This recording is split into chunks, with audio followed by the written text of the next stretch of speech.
What's up, everybody? Welcome into a new episode of the Rapala We Are Collegiate Bass Podcast. Today, being joined by Sam Sutter as he and his teammate Shaden Farley from Murray State College in Oklahoma won the latest MLF College Series event that took place at Grand Lake earlier this month.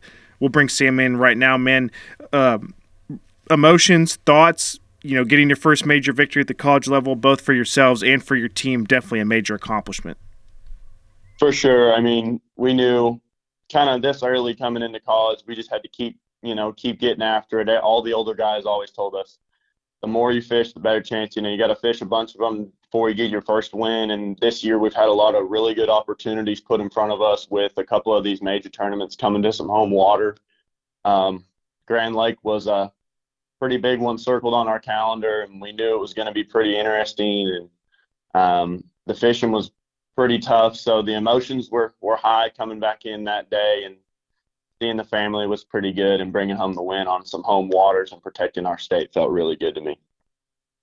That's awesome. Definitely a good accomplishment for you guys, and we'll talk more about it here as we move along. Let's talk about the fishery real quick. Grand Lake, I went to school, as many people know, at the University of Arkansas, maybe 2 hours or so from Grand Lake, depending on what part of the lake you want to launch at. So fish there some, not overly familiar, but between seeing it in a national level tournaments and experiencing it for myself, kind of know a little bit about it. And so you've got different sections of the lake. Down closer to the dam, it's clearer water, depending on the time of year and conditions leading up to that time. It's a little deeper. You go up the river, up the lake, and it can get muddy and shallow. So you can kind of fish anything you want. There's docks, there's rocks, there's some wood, you name it. This time of year can maybe be a little finicky, hit or miss, and if you stumble upon the right deal, you can catch them really well, and if you're not around them, you're just not around them. Kind of talk about the way that the lake's set up that week for the tournament. Oh, for sure. The lake is a very, very diverse fishery, and we go out of the north end of Grand Lake on Wolf Creek, and that whole week we had been getting some more inflow from the river, the Neosho River that comes into Grand Lake, and it was starting to chalk up the water, but the water was kind of on a warming trend, and we had a lot of our fish found on the south end. It was clear water. There was a pretty good shad kill going on. The fishing was just flat out tough for a lot of these boys. I mean, and it was just not easy at all to even get a bite. And we'd had some fish found on the south end in shallower brush piles. And the last day, the water warmed up about 5 or 6 more degrees, and those fish all turned on. And that was our game plan straight out the gates tournament morning, and just other things went down and kind of handicapped us. But yeah. Winning total weight, 18 pounds, 2 ounces. Real quick before we dive into anything deeper, could have asked this earlier, I guess, but when y'all have that in the well, you're coming back to weigh in at Grand Lake, respectable weight, maybe not always necessarily a winning weight. Did you think you had enough to get the W that week with 18 pounds, 2 ounces in the box? Coming in, I knew when we caught our third fish, that 6-pounder, I knew that we had qualified right then and there.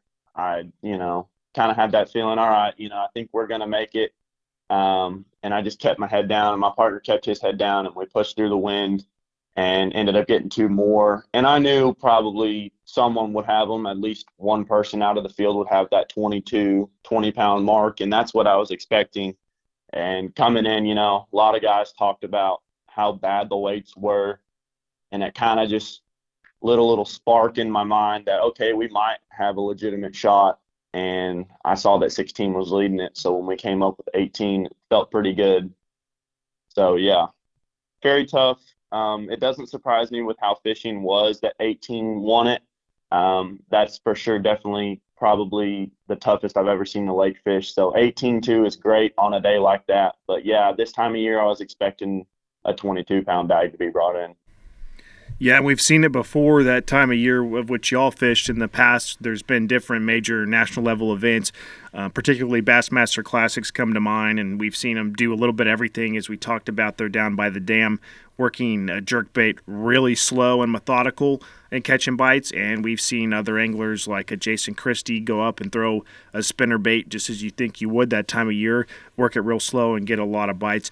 Talk real quick, conditions, you mentioned there was some wind. How did that play into your pattern, and kind of talk about that pattern real quick? Were y'all in one area slowing down, fishing, real methodical, or were you using that wind to your advantage and targeting shad type baits and moving patterns all across Grand Lake?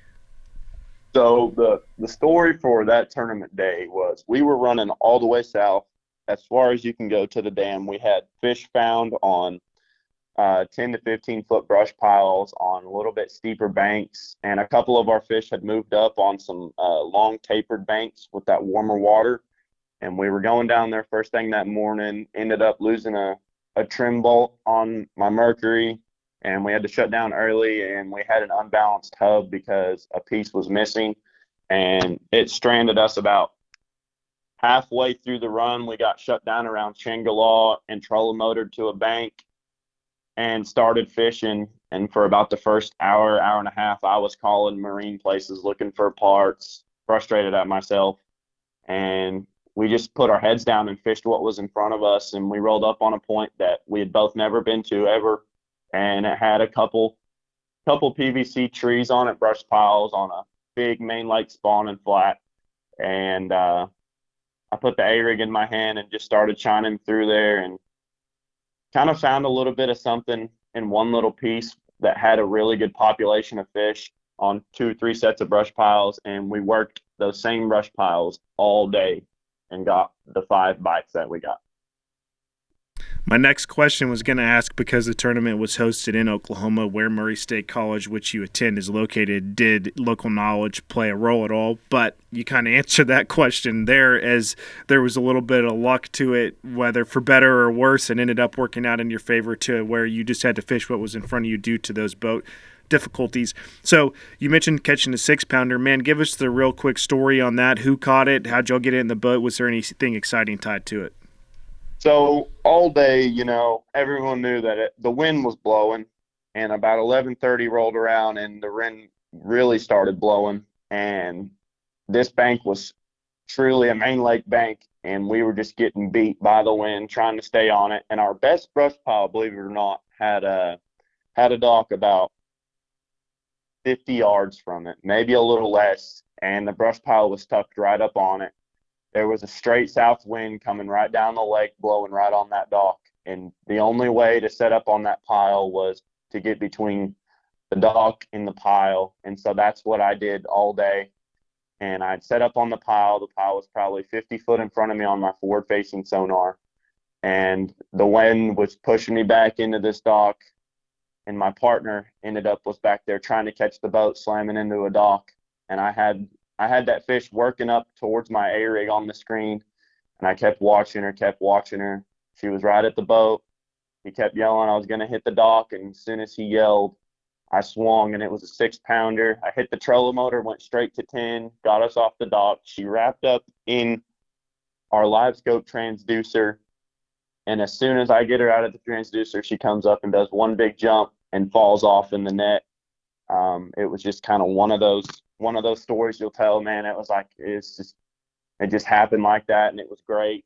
And we got her in the boat, and we did 2 more spins around those brush piles and caught 1 more keeper and had to get out of there because the wind had just got that bad. That's awesome. I always like hearing big fish stories as anglers go out and catch them, and there's been some good ones so far this year, because I feel like as we've interviewed anglers, most of those that I'm talking to that have won events have also weighed in the big fish for that tournament. So cool to hear that one as well. Real quick, just a summary as we kind of wrap up that. We'll move into some other stuff in a minute, talking about the team and their success towards that Bass Pro Shop School of the Year presented by Abu Garcia. Just in summary, kind of talk a little bit about spring fishing and being able to adapt and be diverse. And it's kind of funny. It depends on the fishery that you're at, but somewhere like Grand Lake, to me, is sort of the epitome of springtime fishing. What y'all planned to do was pretty textbook. Go down, clear, deep water, maybe work a jerkbait. Y'all had some plan set for fishing brush piles, and you end up just having to kind of fish shallow and go down the bank. And, if it was any other time of the year, it might not have worked, but because y'all were there when you were, it played to your advantage. Kind of talk about springtime fishing, maybe particularly in Oklahoma, and the keys to finding success. Springtime fishing here, Oklahoma, and this kind of carries over to a lot of the other lakes. Grand Lake is one of them. We heard March get put on the schedule for Grand, and we were like, okay, it might be a spinner bait, flip boat docks, kind of get up shallower looking for some of these females moving up. And the weather had just kind of stayed cold. We had a little bit longer winter here in Oklahoma. And the week before we got there, there was 38-degree water and a really big shad kill. And so that pretty much flipped the whole lake over. And it was full-blown wintertime out there, 42-degree water first day of practice. And it was just really tough to get a bite and really tough to keep your bait away from the shad in the water. You couldn't get your jerk bait thrown in there without bringing up 2 or 3 shad hung on there. So it was definitely the spring that we were not looking forward to, just wintertime patterns more, throwing your Demikis, your A-rigs, targeting fish on a little bit steeper and deeper water. Those females that haven't quite moved up still kind of pulled off. That's what the lake was fishing like. And they were staging up on longer tapered points. And that day we rolled up that morning in the tournament. We ended up being right around 2 major spawning points. And the fish had just moved in there on that side of the lake, and the fish had also moved in there down south. And that was the whole game plan, to just slow down and get our bites throwing a jerkbait and an Alabama rig. We're talking with Sam Sutter, member of the Murray State College bass fishing team. He, along with Shaden Farley, got the win at the MLF College Series event at Grand Lake just a couple weeks ago.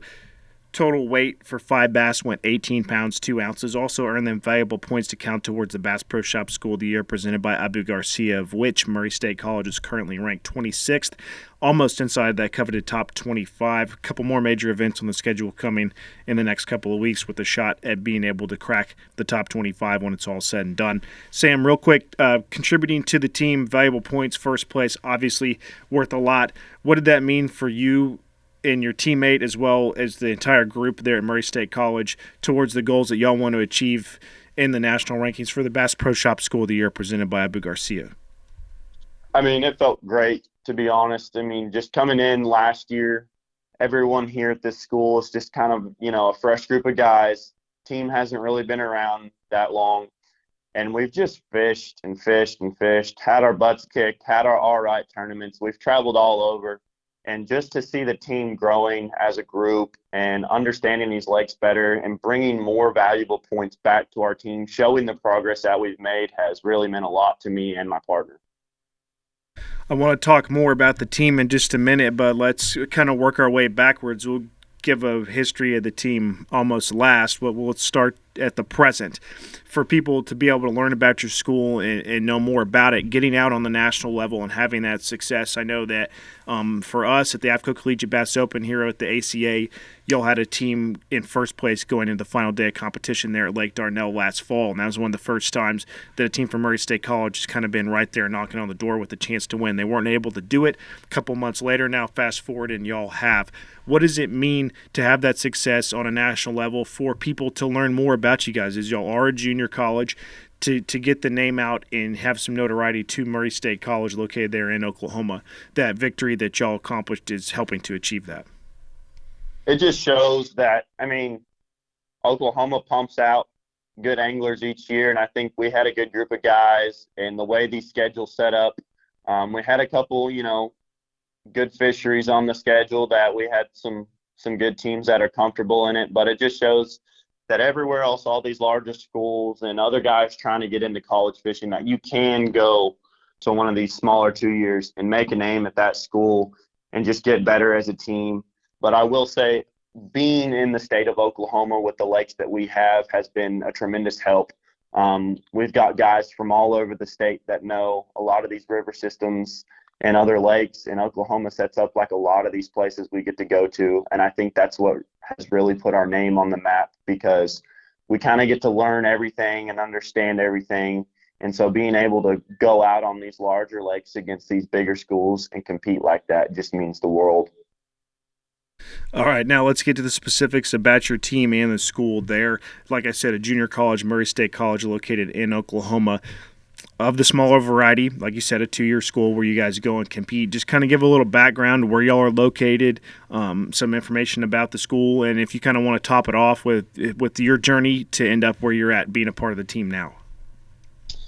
So Murray State College is here in Tishomingo, Oklahoma. It's a 2-year, just 30 miles north of the Texas-Oklahoma state line.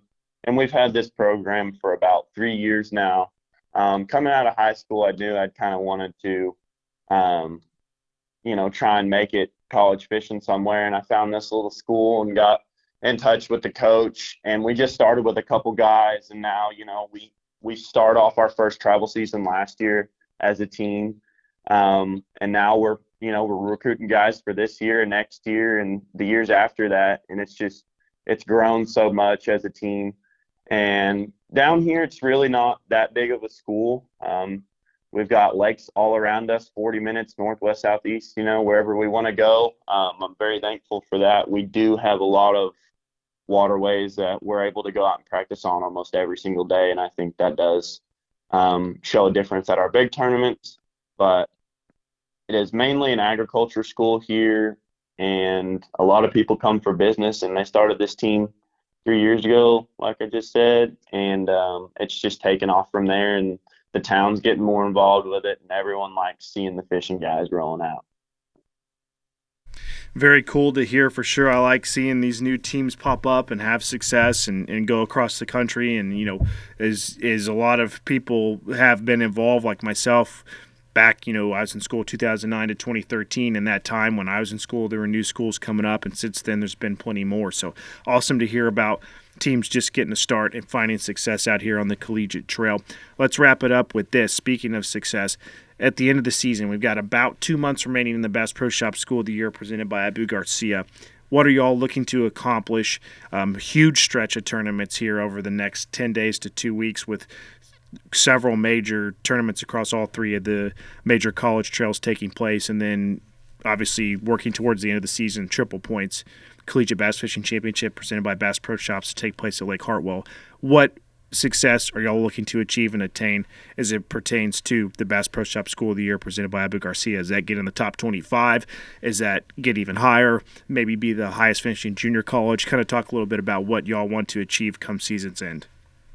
For sure. I think moving up inside that top 25 has always been our goal. Trying to get, another one of these bursts to get more kids into that national championship.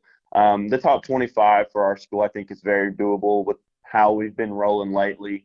We've got Eufaula coming up. That's going to be a really big one for us. That one's been circled on our calendar. And transferring over to Pickwick and Lake Hartwell, I think a goal for Pickwick for me personally is to get a couple more teams inside that top 50. We went there last year for the first time, and now we have a little bit of understanding on how that river system fishes. And I think getting more valuable points at those tournaments between Eufaula and Hartwell, let's say, we've got a couple tournaments between there. There is a lot of opportunity to bring more points home for our team, and I know we've got a lot of guys that can get this done. So moving up in rankings is always good. I think the number 1 JUCO is very, very doable for this group of guys at Murray State College. And you might see our name there at the end of this year because that's what we've been chasing. And that top 25 for sure to get more points will be number 1 in our books. Well, Sam, thanks for taking the time to join us today. Congratulations again on that victory for you and Shaden at Grand Lake just a few weeks ago on the MLF College Series. Safe travels out on the road for the upcoming tournaments, and we look forward to seeing you guys at Pickwick Lake. Yes, sir. Thank you.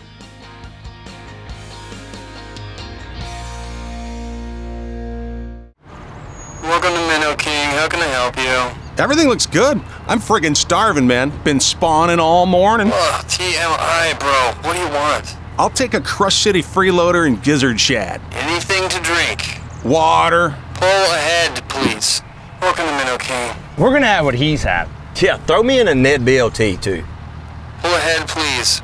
calm down. Quit feeding him so much. Oh, yeah, man, I'm trying to, man. If you overfeed him, he's gonna hide under a log.